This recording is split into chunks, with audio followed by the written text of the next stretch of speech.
मैं यहाँ पे एक बात बोलना चाहूंगा। अभी जो आपने बोला कुछ लोग कोचिंग की जो बात कर रहे हैं, मैं यहाँ पे बिल्कुल साफ कह रहा हूँ, कुछ लोगों ने इसको बिजनेस मान रखा है, इसलिए उतर गए कोचिंग के अंदर, क्योंकि आगे इनको मालूम है मेडिकल कॉलेज के हिसाब से, प्राइवेट मेडिकल कॉलेज है उनकी फीस बहुत ज्यादा होती है, तो उसके हिसाब से पेरेंट्स पैसे के लिए तैयार रहते हैं, कुछ कोचिंग वाले रिजल्ट को खरीदते हैं। तो मैं चाहता हूँ कि हमें कोचिंग की भी ऑडिट करनी चाहिए। कई कोचिंग अपने रिजल्ट को डिक्लेयर गलत कर देते हैं, बच्चों को एक तरह से यूं कह दो, बोलते हैं कि रिजल्ट दिखा दिया, लेकिन बाद में उनकी टेस्टिंग होती तब तक तो बच्चे एडमिशन ले लेते हैं। तो मैं चाहता हूं सबसे पहले हमको एक बहुत बड़ा यहाँ पे कार्य करना होगा। जो कोचिंग की बारी बार बात आती है, उसमें जो कोचिंग वास्तव में इसको सर्विस मान के चल रहे हैं, जैसे मैं अपने एलन की बात कर रहा हूँ, मैं 38 साल हो गए हैं, हमको मालूम है कई लोग बाद में से एंटर करे, इसको बिजनेस मान के एंटर कर गए।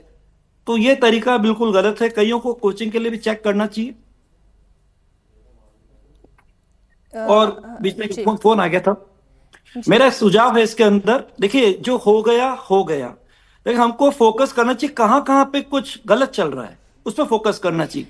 कि सिस्टम ही नहीं, एनटीए अपने आप सुप्रीम कोर्ट ने एक एजेंसी डेवलप करी थी, एक एग्जाम एक एजेंसी, सिंगल प्लेटफॉर्म, लेकिन उसने अपनी कोशिश करी। लेकिन अगर मान लीजिए कुछ इस तरह की चीजें गतिविधि जो बनती रहती है लोगों के हिसाब से, जो और तरह से वायरस एंट्री करने के लिए गलत तरह से पैसे के माध्यम से एंट्री करने की कोशिश करते हैं, क्योंकि आपको मालूम है अभी जब तक ये ऑनलाइन मोड की जगह अभी तक इस पे चल रहा था पेपर लाइन मोड पर, तब तक पेपर कहाँ फ्रेम हो रहा है, पेपर नहीं कहाँ सर, प्रिंट हो रहा ये है। सारी चुनौतियां मैं बीते 3 दिन से, जब से ये लीक की खबर सामने आई है, मैं दर्शकों के सामने रख रही हूं।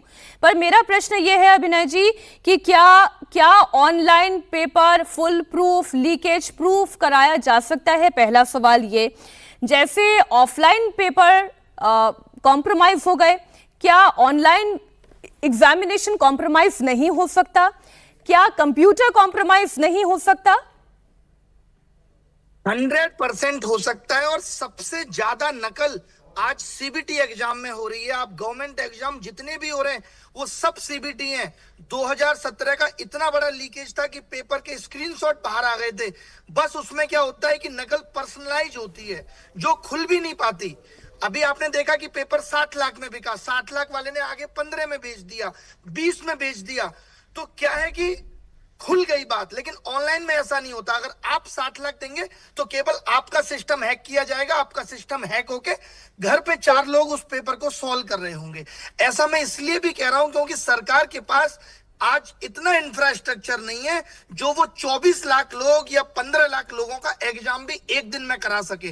वो मल्टीपल शिफ्ट में एग्जाम कराएगी। वहां नकल ही नहीं, वहां बच्चा नॉर्मलाइजेशन से मारा जाएगा।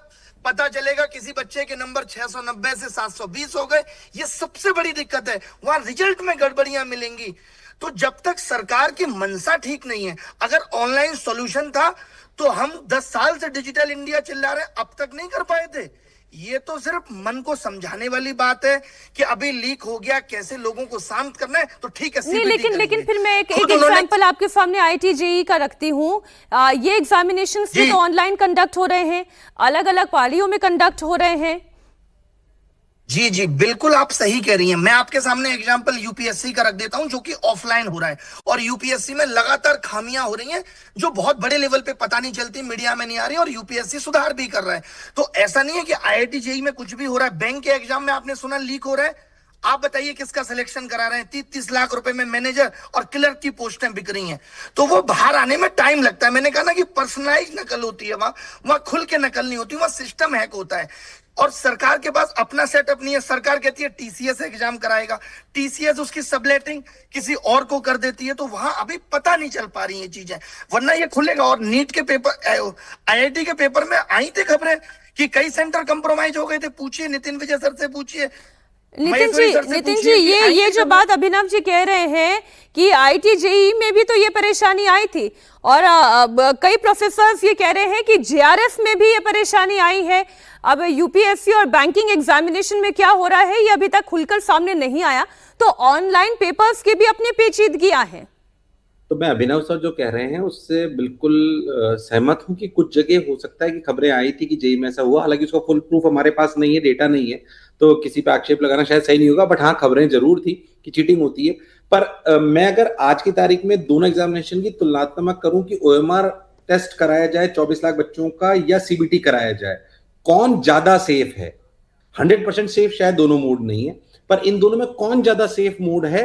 तो वो सीबीटी वाला ज्यादा सेफ मोड है। तो मुझे लगता है जो ज्यादा सेफ मोड है पहले उस पर शिफ्ट होना चाहिए, फिर उसमें जितने भी छोटे छोटे से लीकेजेस या लूप होल्स हैं उनको अपने को साइबर क्राइम के थ्रू जो हो रहे हैं, या जैसे अभी अभिनव जी बता रहे थे वैसे हो रहे हैं, उसको रोकने का प्रयास करना चाहिए। पर पहले हमारे पास दो पहले रास्ते सर ये हैं। समझाएं, क्योंकि अब जो अगर विकल्प जिस पर हम फेज 2 पर जा ही चुके हैं, ऑनलाइन करने की बात सरकार कर ही चुकी है, तो इसके यहाँ पर क्या क्या लूप होल्स हैं, इसे थोड़ा बताएं।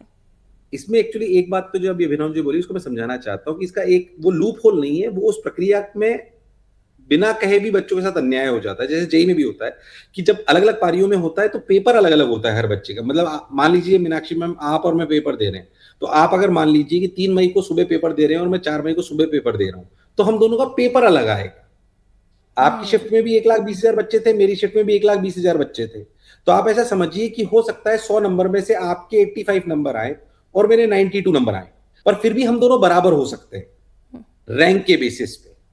यानी कि 1,20,000 में से मान लीजिए मेरी रैंक आई 1,00,000 और आपकी भी आई 1,00,000, पर नंबर हमारे अलग अलग हो सकते हैं। तो ये नॉर्मलाइजेशन का क्राइटेरिया है, क्योंकि पेपर अलग अलग होता है, चीजें अलग अलग होती है, तो नॉर्मलाइज उसको करा जाता है इस तरीके से। तो एग्जैक्टली फेयर एग्जामिनेशन ये नहीं कहा जा सकता। 19-20 का इसमें असर होता है। हालांकि कंडक्टिंग एजेंसी एनटी इस बात का ध्यान रखती है कि ये 1,20,000 बच्चे हर अलग अलग जगह के परिवेश के रीजन के बच्चों को उठाया जाए, ताकि ऐसा ना हो कि हमने सिर्फ दिल्ली के उठा ली तो सारे इंटेलिजेंट बच्चे एक साथ आ गए, और किसी ग्रामीण परिवेश के उठा लिए ताकि सारे बच्चे एक साथ थोड़े कमजोर परिवेश के आ गए। वो इस बात का ध्यान रखती है। बट फिर भी जब भी पेपर अलग अलग होगा तो पेपर को ये बोल देना कि वो निष्पक्ष है, ये शायद संभव नहीं है। नॉर्मलाइजेशन की एक खामी है। उसके अलावा ये तो एक प्रक्रिया की ही खामी हो गई जिसको तो हटाया ही नहीं जा सकता। ठीक। दूसरी बात, जो जैसे सर ने बोला कि कभी कभी कंप्यूटर कॉम्प्रोमाइज हो सकते हैं 50 लाख 60 लाख में, तो एक्चुअली उसमें क्या है, बस उसमें सेफ्टी इस बात की कि अगर कॉम्प्रोमाइज हुआ भी सही तो 2 5 10 20 बच्चों तक जहां तक हुआ वहां पे जाके रुक गया। ओएमआर बेस में क्या होता है कि एक बार पेपर बाहर आ गया तो उसके बाद वो डार्क वेब पे अगर डल गया तो वो हजारों लाखों की संख्या में चला जाएगा। आप ऐसा समझिए, शायद सुनने में अजीब सा लगे, पर अगर आज ही नीट की प्रक्रिया को, जो भी नीट 2026 में वापस रीनीट कराया जा रहा है, अगर ये नहीं कराई जाती तो मेरा मानना है कम से कम 10,000 से 15,000 ऐसे डॉक्टर बनते जो डॉक्टर बनने के लायक थे ही नहीं।